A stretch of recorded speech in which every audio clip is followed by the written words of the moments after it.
পুরো পাটা বৃত্তের মতো হয়ে যাবে, একদম নিচে যাবে কিন্তু নিচে লাগবে না, মাথার পাশ দিয়ে গোল হয়ে আসবে। ক্লকওয়াইজ হলে অ্যান্টি ক্লকওয়াইজ করবে, তারপরে পা ছড়িয়ে দিয়ে বিশ্রাম করবে। পা ছড়িয়ে দিয়ে হাত বডির পাশে থাকবে।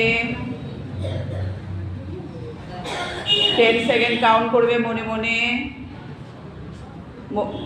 মৌসুমি দি পাটা ছড়িয়ে দাও, তুমি মিঠু দি পা ছড়িয়ে দাও। 10 সেকেন্ড হয়ে গেলে পা দুটো ভাঁজ করো। পা দুটো ভাঁজ করে হাতগুলো টিয়ের মতো নাও, এক পায়ের উপর আরেক পা উঠাও, উঠিয়ে যেদিকে মাথা যাবে তার উল্টো দিকে পা যাবে। এটা হচ্ছে ফার্স্ট পোজ। কিছুক্ষণ থাকবে, 10 সেকেন্ড কাউন্ট করবে। এক পায়ের উপর আরেক পা উঠাও। কমলাদির পাশে ওটা ঠিকঠাক হচ্ছে না, পায়ের ওপর পা পড়ে যাবে। আপনার কি অসুবিধা হচ্ছে পায়ের ওপর পা ফেলতে? হ্যাঁ,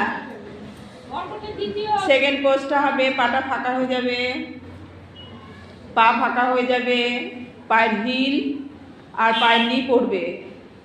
যেদিকে পা যাবে তার উল্টো দিকে মাথা রাখবে। বেশি চটপট করবে না, ধীরে ধীরে করবে, একটুখানি রাখবে, তাহলে কোমরে তো চাপ পড়বে। নাহলে কোমরে চাপ পড়বে কি করে? কোমরে চাপ পড়ার জন্য তো একটু কিছুক্ষণ স্টে করতে হবে না, কিছুক্ষণ স্টে করতে হবে। সেকেন্ড পোজ হচ্ছে এটা, মরকটের সেকেন্ড পোজ হচ্ছে এটা।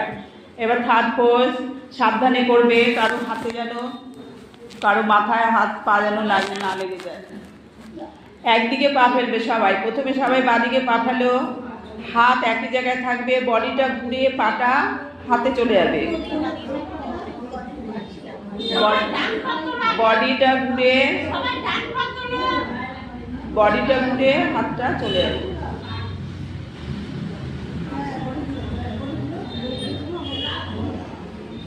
ওই কমলাদির পাশে ওই দিদিভাইয়ের কিচ্ছু হচ্ছে না, একই পা একই হাত করছে।